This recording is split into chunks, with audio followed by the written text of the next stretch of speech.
Jeng setan tatan urun paneluhan pankono arah mring sami guna teluh pansir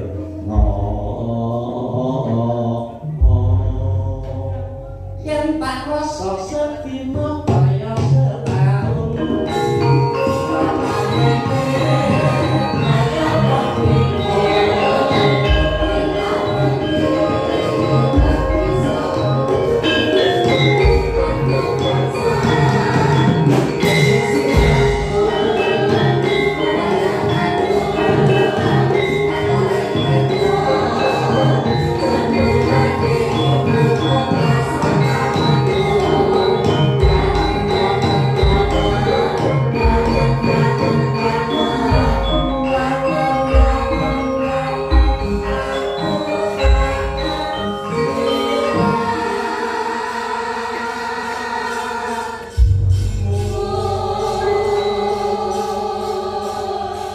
dikendoni riyin Mas Gareng. Sisen goro-goro dipun wiwiti kaliyan kidung utawi ingkang maknanipun isinipun doa tolak bala. Punika katur khususipun keluarga besar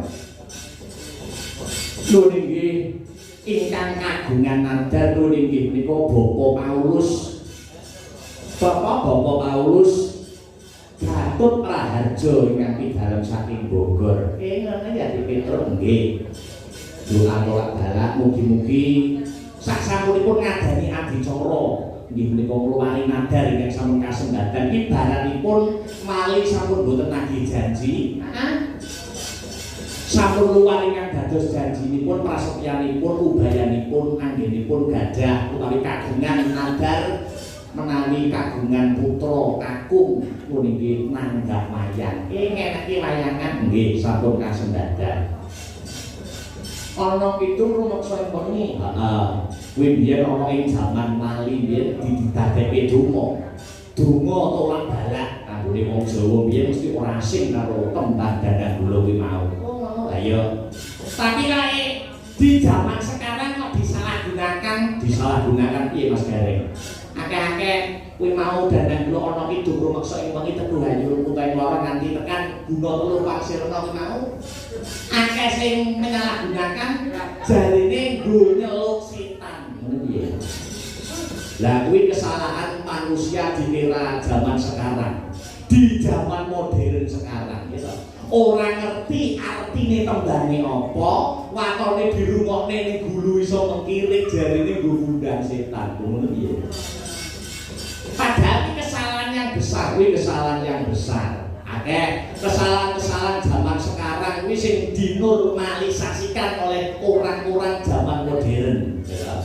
Contohnya film-film sing tayang kae, mesti nek filme irane utawa suasanane horor, kuwi mesti ning kono lupute enek gamelan, yo sinden, sing berbau dengan etnik Jawa. Loh, Jawa iki lho salahe apa? Budaya iki lho salahe apa kok mesti dihubungne karo sesuatu yang berhubungan dengan mistis. Ngono. Iki PR awake dhewe supaya mengembalikan ke real yang benar ya di Petruk. Pancen kaya ngono. Aku yo ora trimo terus ngono. Ayo. Sanggul sinden diarani mistik, sinden diarani mistik, dalang diarani mistik, tembang-tembang gamelan diarani horor. Heeh. Sinden lho iso diarani horor, ngundang setan. Sinden enake kaya ngono. Sing enak suarane iki lho. Suarane iki lho. Kok iso dihubungkan dengan sesuatu sing mistis. Ayo, mula tugas awake dhewe sebagai pelaku seni utawa seniman sing berkecimpung dalam dunia seni dan budaya untuk mengembalikan budaya ini pada realnya. Ngono kuwi tujuane apa? Tujuane iki ora apa-apa, tujuane wong-wong ngono kuwi sing menghubungkan Jawa karo mistik tujuane kabeh wong kang mapan ana ing bumi Nusantara, kabeh wong Indonesia tidak pede, ya tidak bangga dengan budayanya sendiri. tujuan utamane kuwi. Ya. Nek wis ilang ora pede karo budayane dhewe, luwih ngegungke budayane wong manca. Kamangka budaya kuwi wujud jati dirine bangsa. Nek bangsa mau wis kelangan budayane, tegese uga wis kelangan karo jati dirine. Ora ono bedane karo Indonesia, karo Eropa dadi ndak ono bedane. Oh iya ya, Bro. Mula di era zaman globalisasi, di zaman yang semakin canggih, teknologi semakin canggih, awake dhewe aja fokus karo wadahe. Coba sekali fokus karo isine. Aja fokus karo wadahe, ning fokus karo isine. Ayo. Kuwi termasuk penghinaan lho. Nek budaya dihubungkan karo mistik kuwi termasuk penghinaan. Mergo jaman kepungkur wae para wali anggone nyebarke agama Islam kuwi mediane yo nganggo wayang kan sarta gamelan, nganggo tetembangan. Nek dihubungkan karo sesuatu yang mistik berarti ngenyek maido karo apa sing dadi usahane para wali-wali jaman kepungkur. Para wali biyen anggone nyebari agama Islam nganggo media wayang, media gamelan ya. Ora kudu pengajian, ora kudu padahe iki siar secara formal anggere padahe apa wae. Ya kuwi wayang, ya kuwi gamelan, ning yen jerone kuwi isine ngejak marang kabecikan, ngejak ngadohi marang perkara kemungkaran, kuwi sing jenenge dakwah ya kuwi Mas ya. Jadi arepa wayang, arepa gamelan, nek isine ngejak marang kabecikan, isine amar makruf nahi mungkar, kuwi jenenge dakwah. Dadi aja fokus karo wadahe, aja ning isine. Contoh bae ana sing wadahe apik, wadahe becik ning nek dilakoni malah dosa. Piye kuwi dik gitu? Upamane kaya Quran kuwi ya apik diwaca entuk ganjaran. Diwaca entuk ganjaran. Heeh. Wong kuwi termasuk perintahe Gusti. Ning ana wong sing menyalahgunakan Quran kuwi ya ana. Ana. Contone ana ayat ning Al-Qur'an iki munine batul jalaku wa zakul batil inal batila kana zauqa. Iki kena di mateni wong kuwi. Oh, ayo kena. Nek yo ora entuk yo dosa. Oh, lah padahal nek ame to padahal Quran iki Quran rumantene wong Quran. Iya. Nek nak yo apa itu ganjaran. Omone ya Quran. Gumelet wong kasmaran kemudian dana kuwi disalahgunane ya akeh to negarane dhewe. Nganggo ayat Quran ditulis ning kertas disaki, nggo ngenane wong wedok bareng dincuk tinggal ngalih.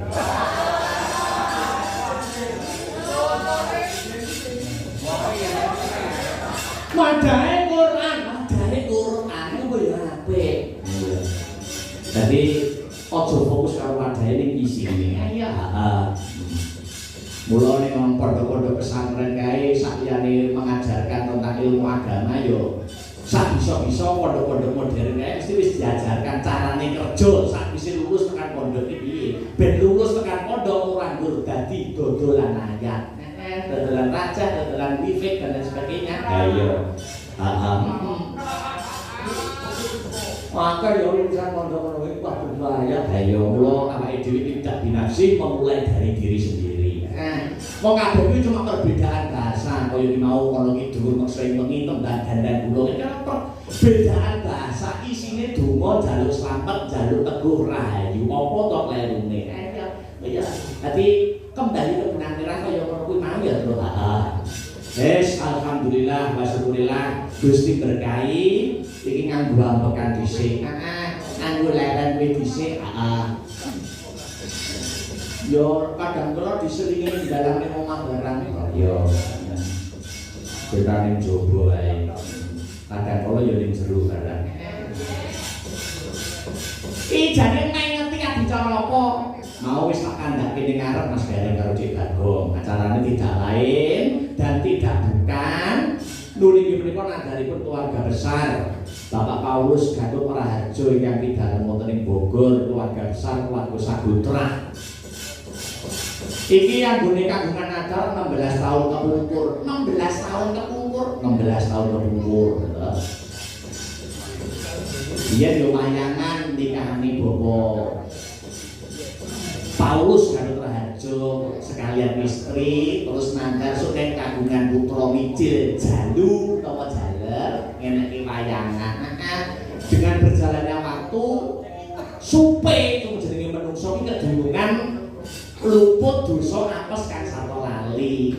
Akhirnya entah dengan cara apa ya toh Tuhan mengingatkan kepada keluarga besar Bapak Paulus Gatot Raharjo dan keluarga besarnya akhirnya kelingan karo nagari duk kepungkur katema diluari bengi iki alhamdulillah gandeng lokasine pidalen wonten Bogor teng mriku mboten memungkinkan apa daya ya terus merintah awake dhewe ndhawuhi awake dhewe sakanca sanggar seni Astabrata supaya ngluwari nadar melu uyung-uyung aneng uyung nuwun inggih menika nadaripun Bapak Paulus Gatot Raharjo. Alhamdulillah masyukurillah melu seneng terus ayo ngaturke panuwun kang tanpa pepindhan.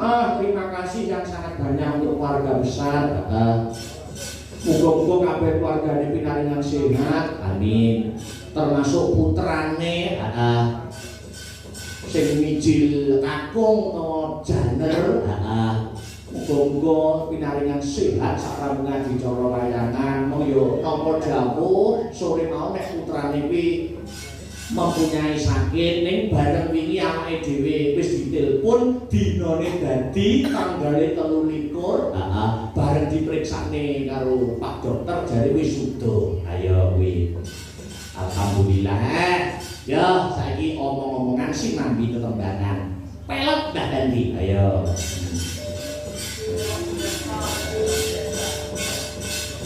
yen ning tawang Mas Heru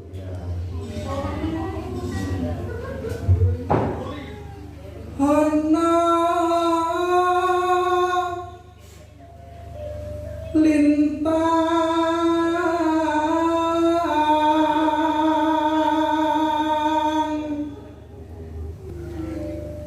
cahayu aku nganteni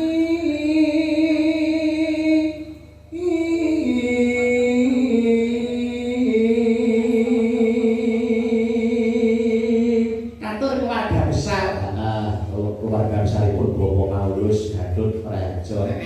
Mugi-mugi saged karenaning penggalih acara dalu sak mangke nggih. Lanjut Mas Her. Marang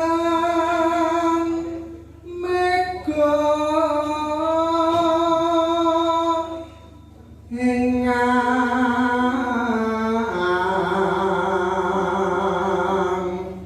kosong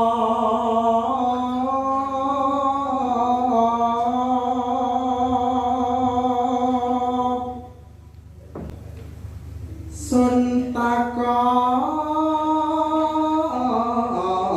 war tane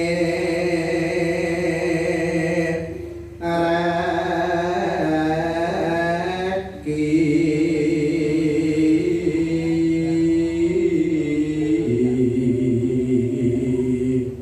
ambak iki wayang virtual wayang online sing kepareng rawuh ana lokasi oke.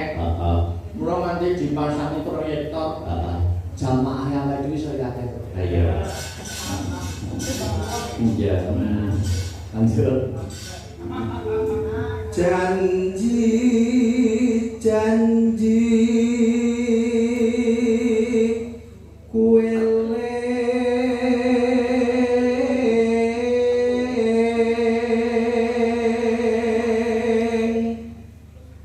sumadot rasing tias ingsun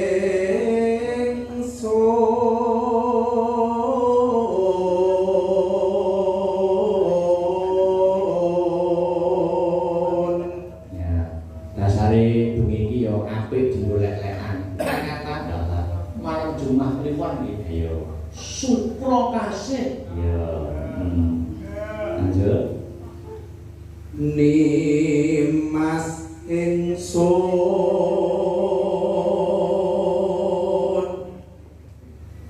masapa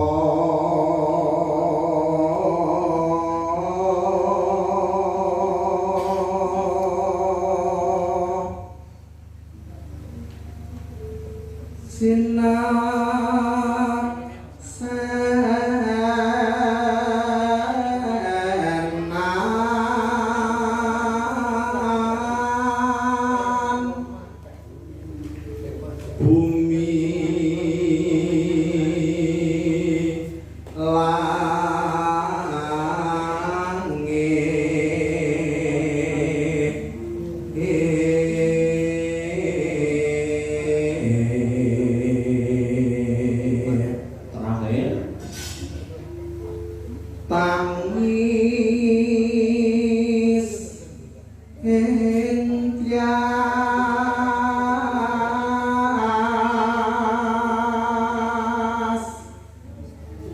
nganteni padang ram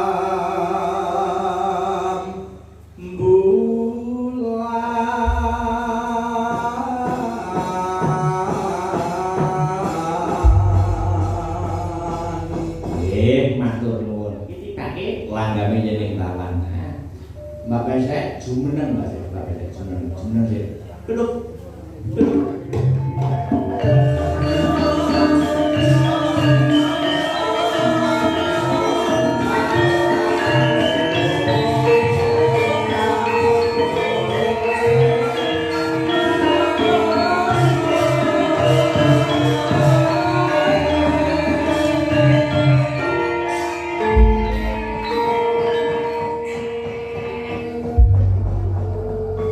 Wilujeng dalu selamat malam Mbak Sri Pesek.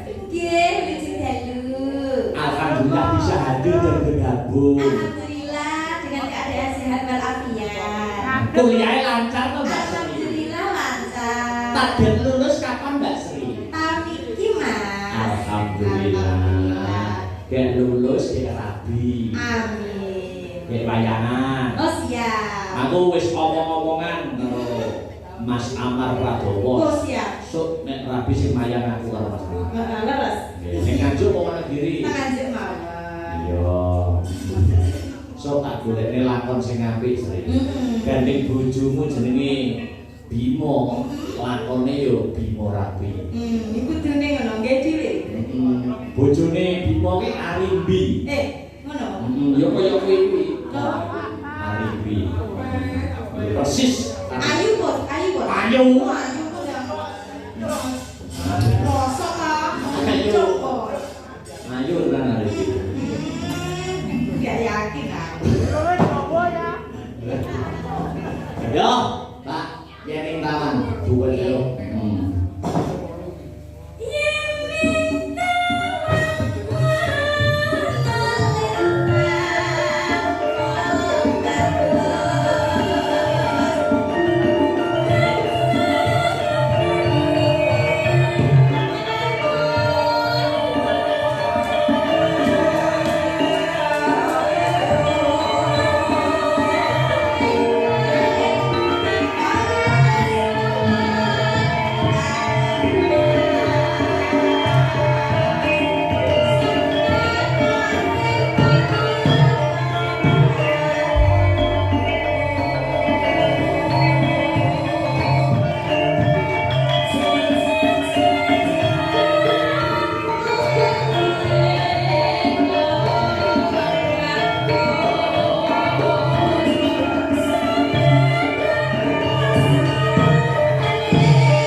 Tur niki mengke wayang virtual niku Nggih. anu lho, mboten semalam lho.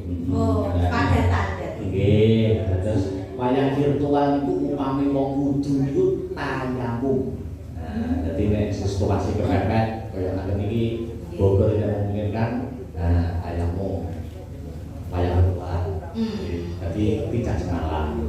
Lanjut.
Ugi mendoakan dumateng usahanipun Bapak Paulus Raharjo menika PT Makota Manggala Trans yang bergerak dalam bidang transportasi, semoga diberikan maju sukses ke depannya. Amin ya rabbal alamin. Yo ditelaskan Mbak Sri. Iya.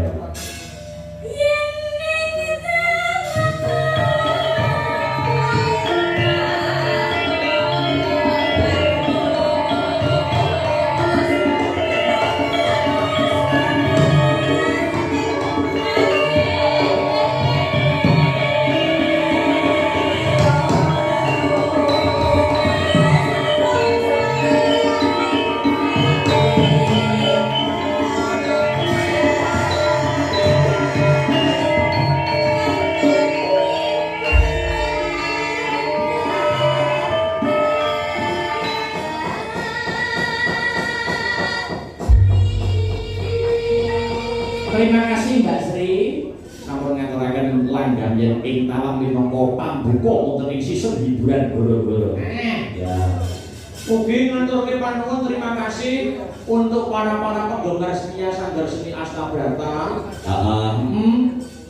Yang tidak bisa saya sebutkan siji baka siji. Ya. Yang sudah membawakan bingkisan-bingkisan banyak itu di kota besar di rumah tadi. Nah itu ada buat saya, buat Mas Badar, buat teman-teman. Dibuka sesuk, buka sesuk. Ya. Buka sesuk ya. Nek yo melu seneng kok Mas Gareng karo Mas Petro piye. Saiki ki ana ing radane awake dhewe Bumi Anjuk Ladang utawa Kabupaten Nganjuk wis akeh generasi dalang-dalang Nganjuk yang usianya di bawah kita. Betul. Dasare yo akeh sanggar-sanggar pasinaon babakan pedalangan utawa babakan karawitan ikan hanjrah ingkang mapan wonten ing Kota Angin Kabupaten Nganjuk. Ana sanggar pedalangane Nganjuk ana sanggar Tunjung Seta terus sapa ke sanggare Mas Bal ya. Apa sanggar apa ya namanya? Dudu sing sanggare Mas Balowo tengahnya. Banyak Wahyu Kaligo kuwi. Akeh saiki dalan-dalan nom-noman saiki sore dhewe akeh ora kelangan lancang. Melu seneng. Ning yo ngono.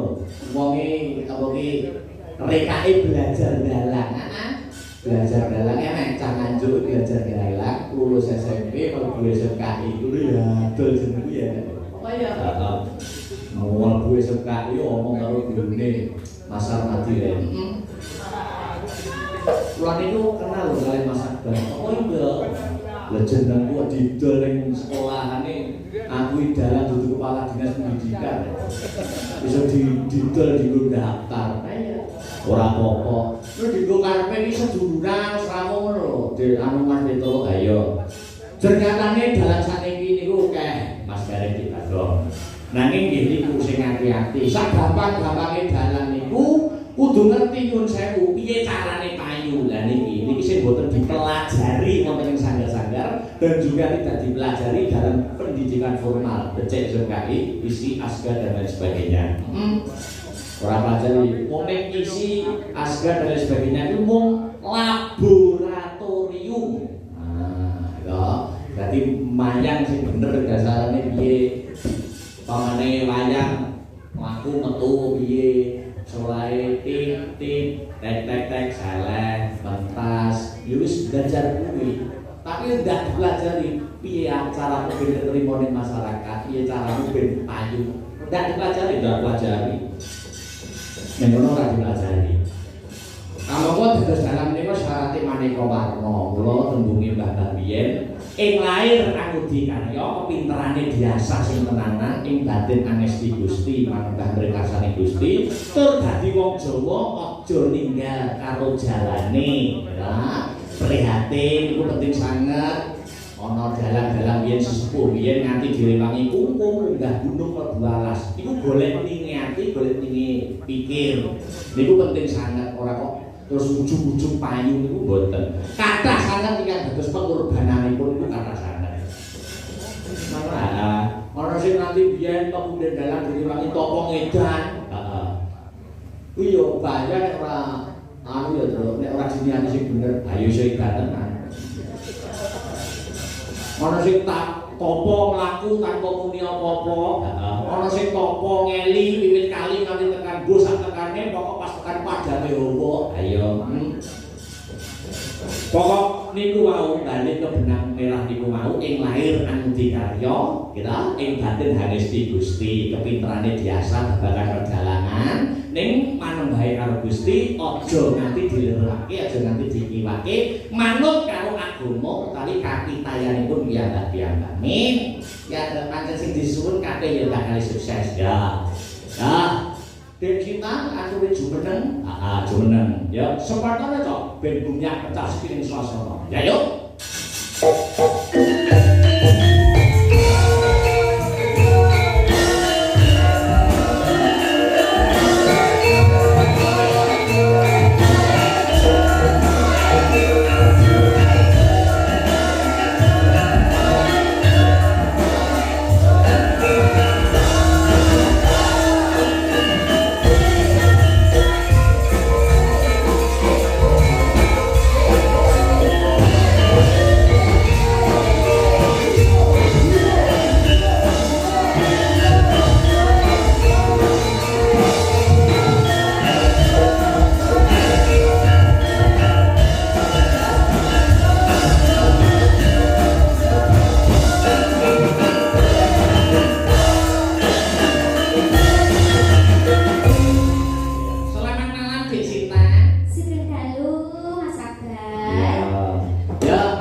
lokasi baik yang menonton di live streaming.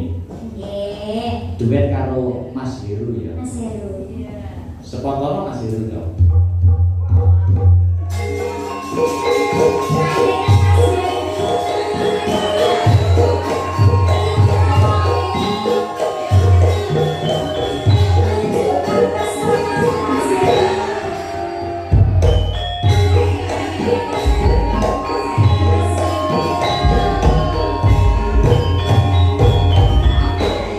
Luar biasa. Cacat aku tidak semua ya. Tapi malah barusan nang Mas Dian Malambri. Buat data nomor bagian KKI ini. Sugeng dalu Mas Petro. Sugeng dalu Mas Heru. Nggih menika acaranipun Anu paling ada. keluarin ada nggih mugi dumateng Keluarga besar. keluarga besar Pak Paulus Nggih nggih. Pak Paulus. Mugi napa sing dipun lampahi kabul hajate nggih. Amin ya rabbal alamin. Ingkang putra dados putra ingkang Soleh. soleh mugi terus pokoknya menangani cita-citane kabul sedaya. Amin ya rabbal alamin. Niki kula paringi katresnan sejati. Katresna sejati. Mugi-mugi keluargane sakinah mawaddah warahmah. Amin. Iya toh? Bisa. Maksudnya iso nganti tuwa lho. Moga terus mengke. Ya, coba kaya ngomong. Katresna sejati. Ya. Ayo Pak.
Nah.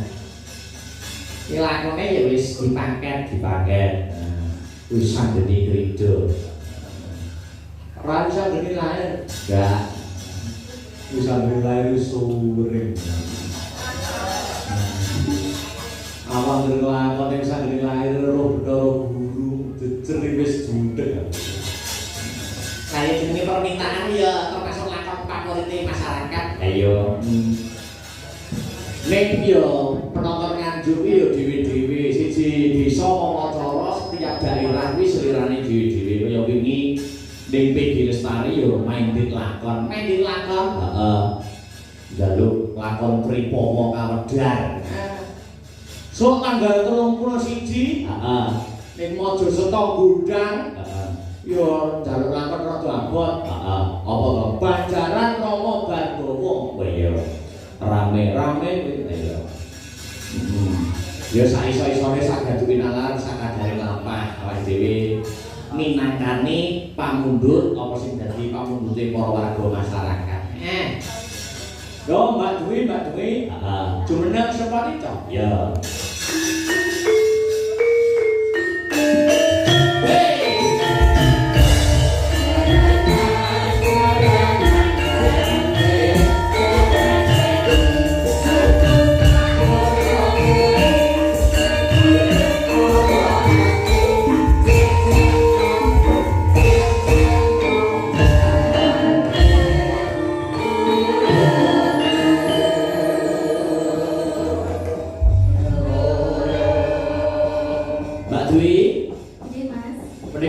Pamundutan ingkang lumantar WA. Nggih. Ninggal katresnan. Tadi iki pamundutane akeh, diagung pangaksami upami boten saged dipun pinangkani setunggal bapa setunggal. Heeh. Mergo iki diwatesi ya, Tru, diwatesi. Ya, langsung tibake ninggal katresnan. Bersama Mbak Dwi Kumala. Ya, coba kaya apa? Yuk.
Yo. Ojo lali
Ngancuri penutup, iki ana pambutan oke ning dirangkum permintaane kabeh podhan kuning nggo balike rasa ning slitro ya. Podhan kuning langsung digarap cara seragenan ya. Ugi katur sedaya ingkang nyimak Pak Waris Sugiono saking Surabaya. Oke banget sing do mirsani. Kang memantau antara live streaming ya maka cara seragenan podhan kuning terus.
Mugi-mugi sarampunipun adicara wayangan ing dalu mangke keluarga daripun keluarga besar Bapak Paulus Gatot Raharjo. Mugi-mugi keluarga besar Bapak Paulus Gatot Raharjo pinaringan katentreman lan kebagaswarasan. Kalian Gusti dipun paringi rejeki kang kathah limpah murah-murah kebak ing barokah. Lan putranipun saged dados anak anung anindita mikul dhuwur mendhem jero asmanipun tiyang sepuh dados putra ingkang piguna tumrap nusa bangsa lawan agama. Kencan rasane, kencan batine, kencan sing dadi sawekawise. Muga-muga kencan sing dadi niat lan apa sing dadi ujug kok bilih Bapak menika Bapak Paulus Gatot Raharjo. Ya.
Begek-begek sadurita hembel-hembel lae kados pundi lho bimbo cadrap sila geni si wisanggeni mentar saka kasatriyan mbuh ana ngendi papan dununge si wisanggeni Kyai Gus Ndoro Arjuna wonten paribasan kacang ora ninggalan jaran wong tuane demen tirakat wong tuane demen prihatin anake mesti yo betah anggenipun tirakat kang sarta prihatin kula pitados Semar percaya ilange putra paduka Ndara Wisanggeni murcanipun kang putra Wisanggeni mesti kemawon anggadhahi sedya ingkang becik tumrap katentremaning nagari iya Kyai nanging durung marasa ning atiku yen Wisanggeni durung timbul mula derek lakuku Kyai Semar